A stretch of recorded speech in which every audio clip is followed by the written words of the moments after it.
Le genre réaliste a constitué une part importante du cinéma des années 30.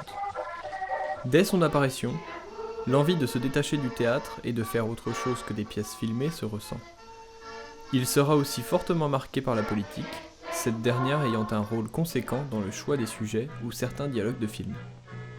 Pour comprendre les conditions de la création de ce mouvement, il faut remonter quelques années auparavant et s'attarder sur les innovations qui ont permis son apparition.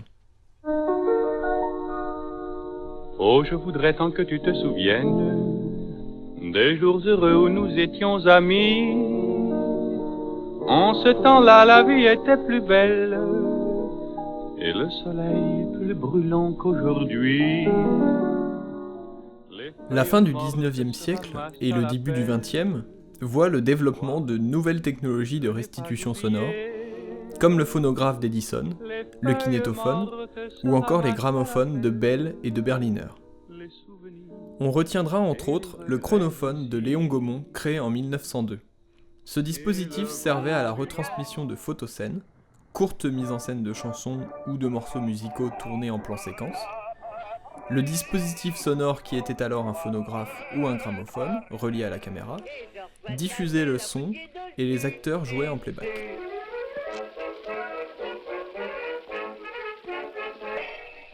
Au moment de la projection, le déclenchement du film se faisait au moment où le disque se mettait à tourner, et un moteur adaptait la vitesse de la pellicule au disque sonore pour assurer une bonne synchronisation.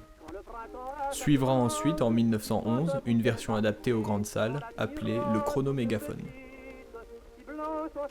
Le muet était à cette époque tourné à 16 images par seconde, ce qui ne permettait pas une restitution sonore de qualité suffisante. Pour accompagner l'arrivée du son au cinéma, il a donc fallu augmenter la cadence des films à 24 images par seconde, cadence utilisée encore de nos jours. Enfin, Eugène Lost, ingénieur français et pionnier du cinéma sonore en France, participa grandement au développement du son optique, c'est-à-dire une piste sonore enregistrée sur le même négatif que le film. Les vibrations captées par le microphone étaient traduites en courant électrique, dont les variations étaient amplifiées et représentées en signaux lumineux inscrits sur le film. La largeur occupée par le son était de 50% du film de largeur 35 mm, réduite plus tard à 2,5 mm. Plusieurs autres innovations verront le jour jusqu'en 1930, où le son sur disque ou ruban disparaît lorsque le son optique de Western Electric et RCA devient le seul standard. Cette normalisation du son au cinéma, associée à la praticité d'un son inscrit sur pellicule optique, participeront à l'acceptation et au développement du cinéma sonore à grande échelle. René Clair est un des premiers à percevoir le potentiel du son au cinéma. Comme il déclara dans le magazine Ciné-Miroir numéro 218 du 7 juin 1929, « Les films parlants, c'est l'avenir. Ma formule de film parlant serait la suivante, le dialogue remplaçant le sous-titre. Choisis avec soin, les dialogues n'occuperaient en tout qu'une faible partie du film, et ils pourraient être beaucoup plus émouvants que les textes écrits, dont aucun film de grande envergure n'a jamais pu se passer complètement. Cependant, il gardera toujours une grande affection pour les images, considérant le son comme un ajout à une forme d'art totalement novatrice à son époque. En passant du muet au parlant, par exemple, est-ce que vraiment le cinéma a changé de nature? Il y a eu une grande création, ça a été le muet, forcément, parce que ça ne correspondait à rien qui existait auparavant. Ça a été la grande création. Le parlant, c'est ajouté à cela, n'est-ce pas? Mais à la base, c'est tout de même la création, ça a été le muet. Il réalisera en 1930 Sous les toits de Paris. Ce film est un film clé dans la transition muet-parlant au sein de la production cinématographique généralisée.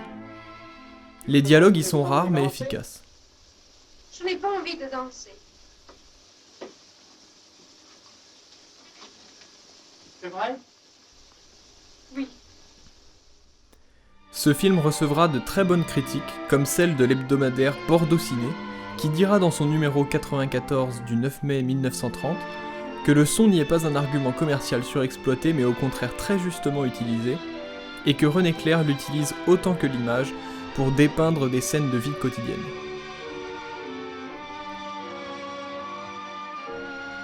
Il sortira À nous la liberté l'année suivante.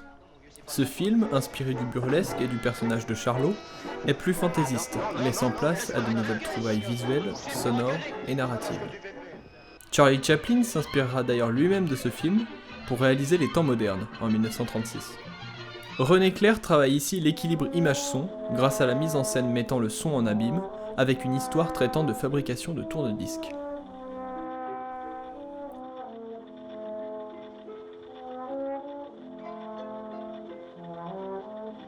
Entre la montée du fascisme français et l'élection du Front populaire en 1936, le pays traverse quelques temps troublés. La France accueille à cette époque de nombreux artistes et techniciens des cinémas allemands et autrichiens, comme Fritz Lang ou Max Ophüls, mais la situation se dégradant, la plupart d'entre eux partiront en Angleterre et aux États-Unis, accompagnés d'autres cinéastes et techniciens français. Jean Renoir fait partie de ceux qui quittèrent la France pour travailler à Hollywood, mais il ne le fit qu'au moment de l'occupation. Avant cela, il participa grandement au cinéma français d'avant-guerre et à l'expression d'un cinéma réaliste. Renoir fait partie des grandes figures du début du cinéma sonore français, au même titre que René Clair. Très vite, dès la fin des années 30, et contrairement à René Clair qui lui avait une vision du cinéma sonore plus fantaisiste et poétique, il va explorer le cinéma parlant et ses possibilités en proposant un cinéma sonore naturaliste et proche du réel. Nous nous étions arrêtés sur cette idée que la parole est désormais pour le cinéma un fait acquis et irrévocable, dont il faut prendre son parti, et même prendre tous les partis possibles. D'ailleurs, on pourrait ajouter à ce fait du parlant tous les progrès, puisque c'est le mot convenu, que le cinéma a fait depuis pas mal d'années avec la couleur et l'écran large, le progrès tant dans les moyens techniques de prise de vue que dans celui des méthodes de tournage. Est-ce que ces progrès ne sont pas tous, en fin de compte, sous le même signe qui est un gros, celui d'un réalisme de plus en plus poussé, tout au moins un réalisme des moyens. Oui, bien sûr, mais c'est l'histoire de tous les arts. Renoir doit tout au cinéma parlant. Ses précédents films, sortis dans les années 20 étant presque tous des échecs critiques et financiers, il dut vendre des toiles de son père pour combler ses dettes. Ce fut lorsqu'il réalisa ses premiers films sonores avec l'acteur Michel Simon à l'affiche, en 1931 et 1932, qu'il rencontra enfin le succès.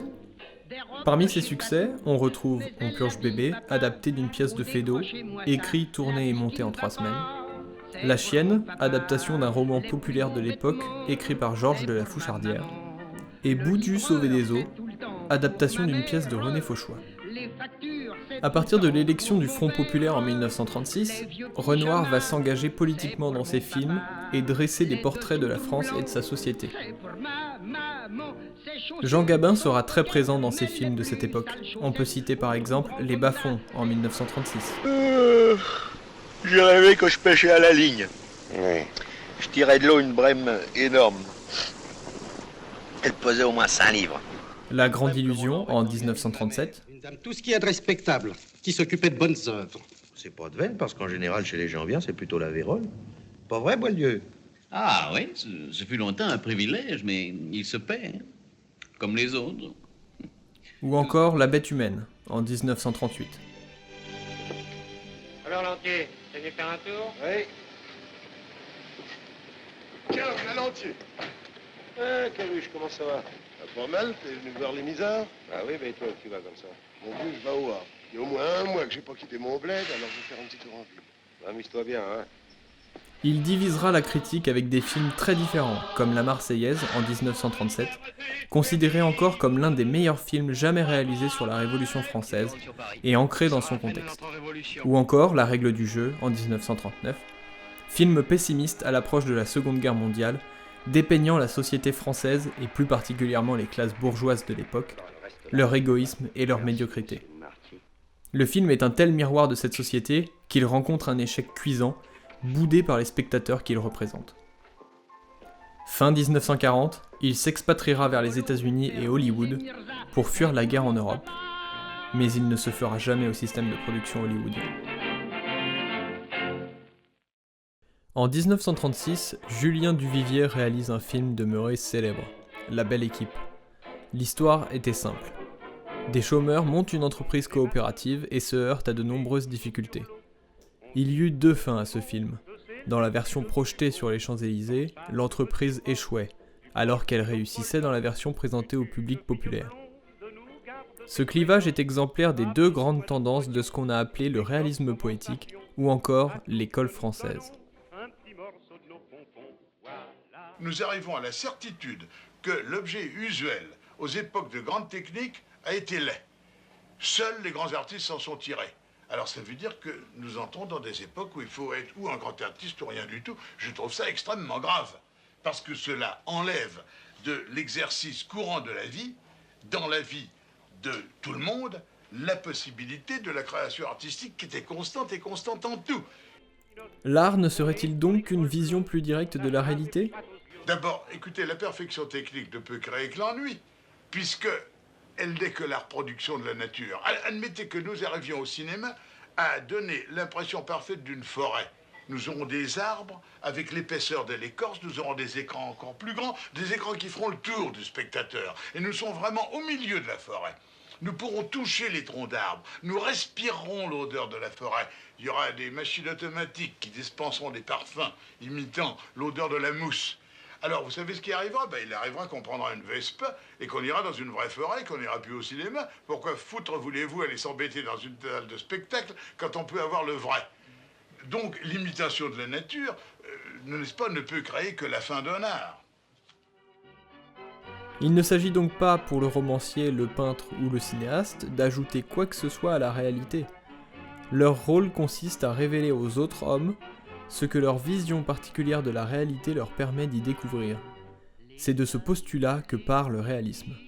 L'artiste de tendance réaliste cherche également à se révolter contre la platitude des conventions artistiques, de l'académisme, des règles formelles qui imposent certains sujets et certains styles. C'est-à-dire que après une chose brutale comme la mort peut arriver une chose très joyeuse, vous voyez, de faire des changements de ton brusques, de mélanger les genres, de ne pas faire des films en respectant les lois d'un genre, mais de mélanger les genres, ça je crois que sont des leçons de Renoir. Pour ce qui est de définir la poésie en soi, même si les poètes ne sont pas toujours d'accord sur la nature profonde de leur art, on peut dégager plusieurs caractères essentiels qui semblent dominer en tout temps. La poésie est l'expression totale de la personnalité du poète. La sensibilité de ce dernier lui permet de colorer les êtres et les choses, si bien que les images et les idées sont davantage mises en avant par sa vision que par leur signification première. La poésie est un moyen de connaissance différent de la raison et de la vision purement rationnelle du monde. Elle est la création ou l'exploration d'un univers considéré par les uns comme différent de l'univers réel, et par les autres comme mêlé à cet univers. Le poète ne cherche pas à prouver une thèse, à imposer ses convictions.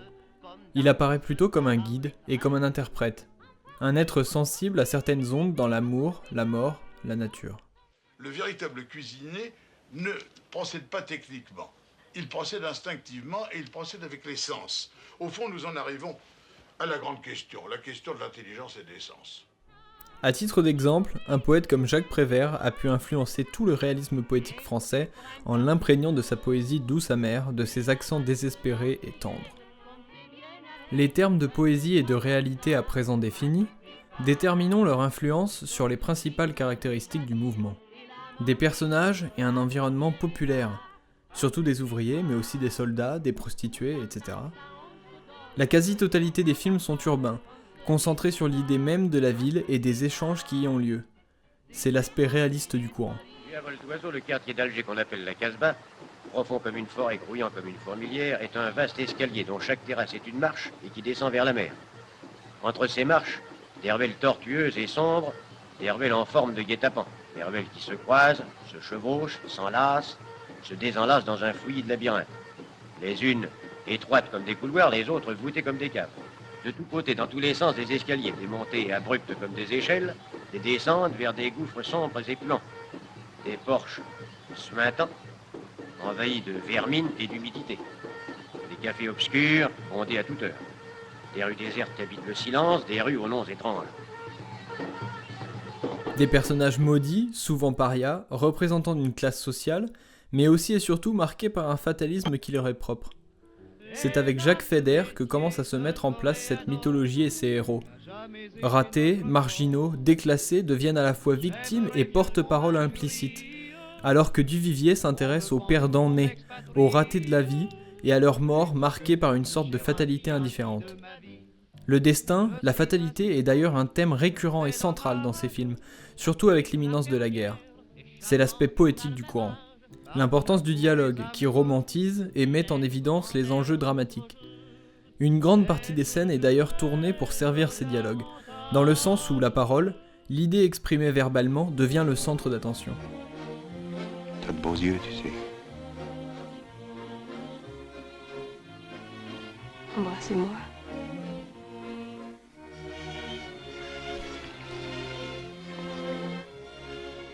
Les scénaristes vont d'ailleurs collaborer étroitement avec les réalisateurs. Ces scénaristes viennent du journalisme ou de la littérature, non du théâtre. Ils vont apporter au cinéma une pensée moderne, poétique, créant peu à peu une formule plus dynamique que celle du théâtre, un dialogue plus direct, plus elliptique. Leur importance est grande dans l'évolution du cinéma français. Ils ont libéré le film français de l'adaptation littéraire du théâtre, en écrivant des dialogues et des sujets faits pour le cinéma. Cette idée. Alors ça sera partout pareil. J'ai besoin de changer l'atmosphère. Et moi, l'atmosphère, c'est toi. C'est la première fois qu'on me traite d'atmosphère.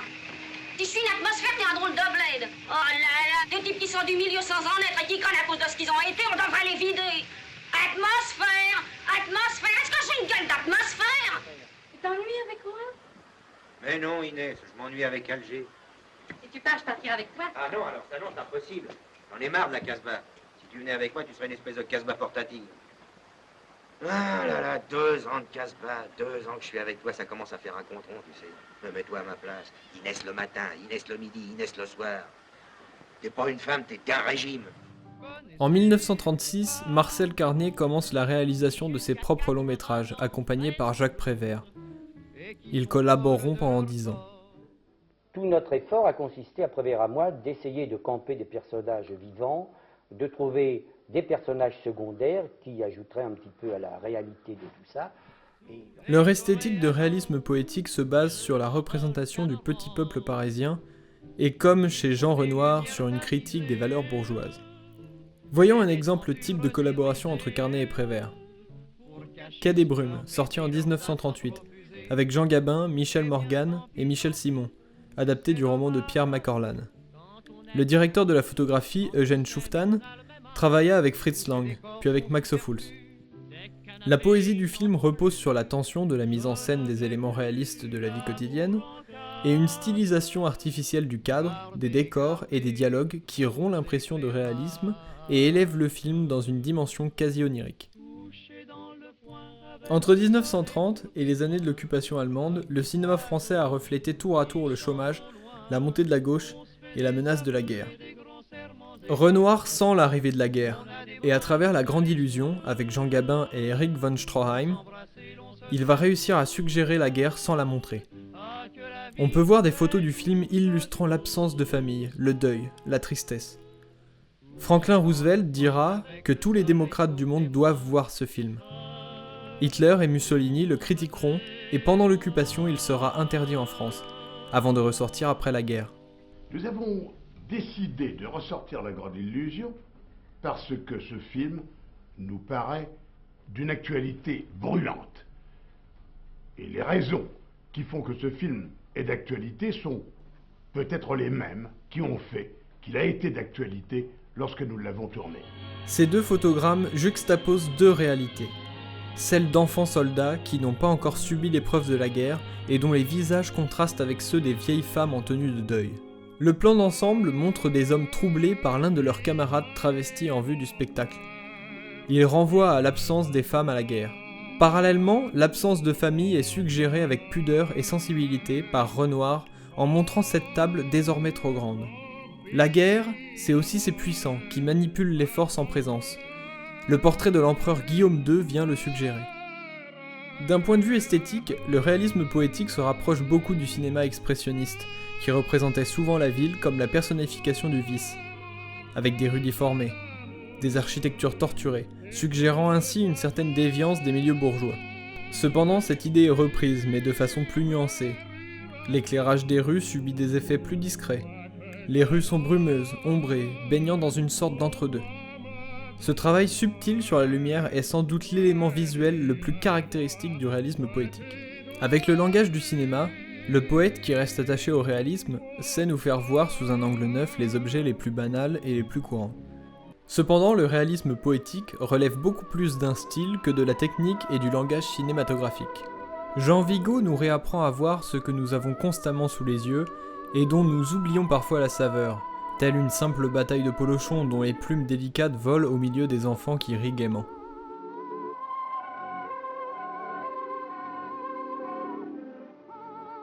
Bien que mort jeune et n'ayant que 4 films, dont un seul long métrage à son actif, Jean Vigo a profondément marqué les esprits, et son film L'Atalante est aujourd'hui considéré comme un chef-d'œuvre. Les plus grands films poétiques ne sont pas toujours ceux qui construisent un monde surréaliste à force d'artifice de langage et de virtuosité technique. Les plus attachants et les plus humains d'entre eux tendent à nous faire connaître, suivant l'expression de Claudel, le monde dans lequel nous vivons. Et le conseil que donnait Rainer Maria Rilke à un jeune romancier demeure toujours actuel. Fuyez les grands sujets pour ceux que votre vie quotidienne vous offre. Si votre vie quotidienne vous paraît pauvre, ne l'accusez pas. Accusez-vous vous-même de ne pas être assez poète pour appeler à vous ces richesses. Pour le créateur, rien n'est pauvre. Je lisais ces 4 pages où il y avait franchement rien. Il avait écrit en vitesse avant de le porter au théâtre. Et même pas l'embryon d'un scénario. Et je m'arrêtais à toutes les lignes, j'ai dit, c'est sensationnel. Et, au bout d'un moment, tout de même, le marchand d'agrumes m'a dit, mais enfin, qu'est-ce que vous trouvez tellement extraordinaire? Je lui ai dit, vous savez, moi je vois ça en images. Pour vous, ça ne vous dit rien, mais pour nous autres, le cinéma, on traduit ça en images, ce sont des images étonnantes qui... Ah bon? À la fin des années 30, les nombreuses tensions présentes en Europe finissent par éclater et la Seconde Guerre mondiale est déclarée le 1er septembre 1939. Très rapidement, les Allemands envahissent la France, qui est séparée en 2 territoires. Le nord de la France, qui représente la zone occupée, et le sud, la zone libre. Cette dernière était néanmoins contrôlée par les Allemands et le régime de Vichy, instauré en juin 1940. Durant cette période, certains grands cinéastes tels que Jean Renoir, Julien Duvivier ou encore René Clair fuiront la France pour partir aux États-Unis. Malgré cela, de nombreuses productions cinématographiques verront le jour. Les Français, durant ces temps douloureux, avaient besoin de se divertir, de rêver et de s'évader. Le cinéma devient alors leur distraction préférée. Il continua sur la tendance réaliste et poétique des années 30 et changea peu à peu de style à cause de la censure et des contrôles instaurés par l'Allemagne, pour se transformer en œuvres fantastiques s'apparentant à de simples fables. Il intériorise progressivement les problèmes de son époque au lieu de les refléter. Le cinéma devient rapidement un moyen de contrôler les esprits et un véritable outil de propagande.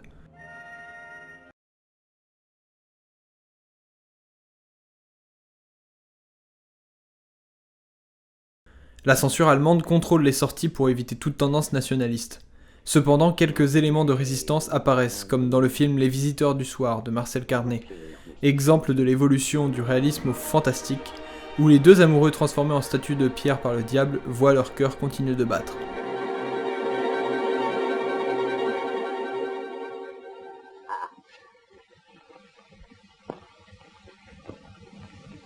Voilà bien le silence que j'aime.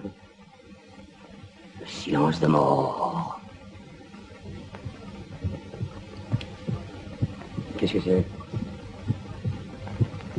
Quel est ce bruit?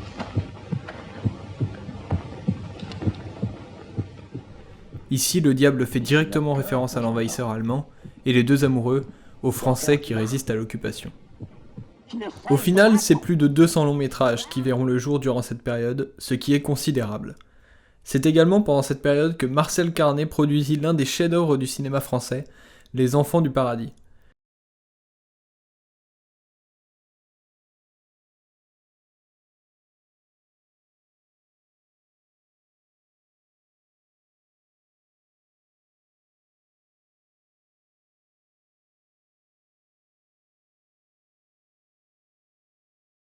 Malgré cela, cette période de l'histoire fut vivement critiquée par de nombreux scénaristes et cinéastes, car elle a notamment mis en déclin le réalisme poétique. En même temps, on m'a un peu reproché d'avoir dit « Quelle connerie la guerre !» alors que la guerre n'était pas finie. Et il fallait peut-être attendre qu'une autre commence. La libération n'est donc pas accompagnée de son retour. Au contraire, le public souhaite de plus en plus un renouveau cinématographique et un rejet des conventions dues aux nombreux films similaires sortis sous l'occupation. De plus, à cette époque, le cinéma américain n'est plus interdit en France et refait son apparition, ce qui confirme l'envie des spectateurs d'une nouvelle approche du cinéma. Petit à petit, le réalisme poétique se fait remplacer par la nouvelle vague. Ce courant, dirigé par François Truffaut, Jean-Luc Godard et Jacques Rivette, vient casser les conventions du cinéma de cette époque. J'en ai vu peu qui m'ont plu. Dans l'ensemble, ils vous déplaisent? Oui. Est-ce qu'ils vous choquent? Non. J'aime bien ces films. Pourquoi? Parce qu'ils sont très sensuels. Trop de sensualité. C'est épouvantable, c'est grotesque et c'est horrible. Oui, moi j'aime ça les jeunes. Une dizaine de films réalisés dans la contrainte, comme le sont la plupart des films français, ou comme l'étaient la plupart des films français, présentent beaucoup de points communs. Alors qu'une dizaine de films réalisés dans la liberté, ce qui est notre cas, se trouvent extrêmement différents les uns des autres. Il va jusqu'à bousculer ses fondements en enfreignant la règle de continuité pour interpeller le spectateur directement pendant le film par le biais de regards caméra. Tout ceci est mis en place pour rappeler au spectateur que le film est un film, contrairement au réalisme poétique où le film s'apparente à un support du roman. Même les personnages y sont radicalement différents. Ils sont jeunes, contemporains, indifférents à la famille et à la société. Certains d'entre eux vont même jusqu'à enfreindre la loi, comme dans À bout de souffle de Jean-Luc Godard, où le personnage principal tue un policier. Le revolver, le gentil monsieur, la méchante femme. Scénario de François Truffaut. Pendant ce temps, en Italie, naît le néo-réalisme italien. Ce courant réaliste et dramatique est le successeur légitime du réalisme poétique français. Au contraire de la France, l'Italie a ressenti le besoin d'exprimer les souffrances et les désastres de la guerre en opposition parfaite à l'insouciance et à la légèreté des téléphones blancs.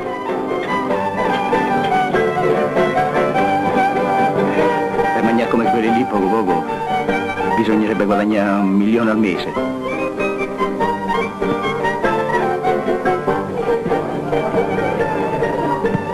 Magna, ci pensare.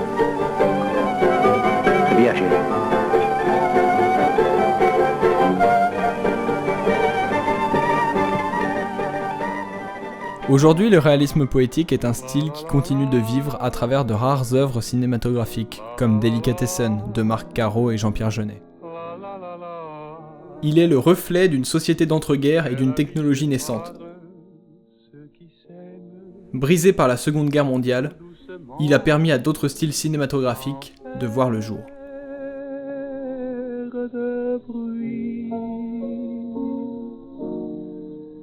Et la mer efface sur le sable les pas des amants.